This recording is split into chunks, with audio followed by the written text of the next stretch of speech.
ఎట్టెట్టా అనితక్క ఏంది నీ తిక్క అర్థమవట్లేదా?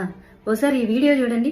100, 350, 700 యాలం పాటలు పోడుకుంటున్నారు. అర్థమవుతుందా? ఓసారి అండి.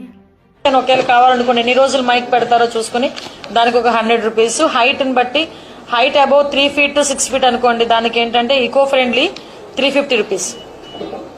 అలాంటివి మనకి హైట్ అబౌవ్ 6 feet అయితే 700 రూపీస్. ఇప్పుడు నేను మాట్లాడబోయే టాపిక్ అయితే చాలా మందికి కోపం తెప్పిస్తుంది. ఎస్పెషల్లీ ఏంటంటే పొలిటికల్ పార్టీ వాళ్ళకి కోపం తెప్పిస్తుంది అనమాట.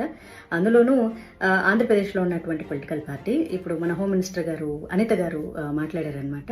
వెరీ అన్ఫార్చునేట్ ఏంటంటే ఈ అలయన్స్ ప్రభుత్వంలో మా పార్టీ కూడా ఉంది, బీజేపీ. అయినా సరే నేను తప్పు అని ఖండించి తీరతాను. ఎందుకంటే నాకు పార్టీ కంటే ముందు దేశం, ధర్మం, అందులోనూ నా హిందూ ధర్మం.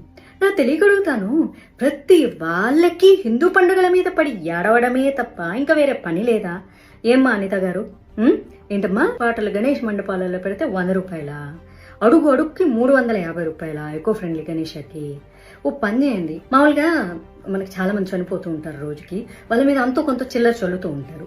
సో మీరు చెప్పండి, ఇది కొంచెం చిల్లర కాదు, ఇట్లా ఇంత 1 కిలోమీటర్కి అయితే 100 రూపాయలు చల్లండి, అట్లా 2-3 కిలోమీటర్లు అయితే 350 రూపాయలు చల్లండి, మేము ఏరుకుంటాం, వచ్చి మా స్టాఫ్ని పంపిస్తామని పెట్టండి. చాలా బాగుంటుంది. మనకి ఏదన్నా కష్టం వస్తే భగవంతుడు చూసుకుంటాడంట. ఆ భగవంతుడికే ఈ రోజు కష్టం పెడుతున్నారు మీరు. ఏం ప్రతి ఒక్కళ్ళకి హిందూ పండుగలు వస్తే చాలు, అసలు మీకు ఎందుకు ఇంత కడుపుమంటాం? అసలు మాకు నిజంగా అర్థం కాదు. ఇదే రూల్ మీరు క్రిస్టియన్స్కి పెట్టండి, ఇదే రూల్ మీరు ముస్లిమ్స్కి పెట్టండి, తర్వాత హిందువులకు కూడా పెట్టండి. మేమేమి అందరికీ సమానంగా రూల్స్ పెట్టండి.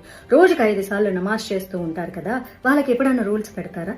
మరి వాళ్ళకు కూడా నమాజ్కి 100 రూపాయలు అని పెట్టాలి కదా. గణేష్ మండపాల దగ్గర సాంగులకి 100 రూపాయలు ఏంటి?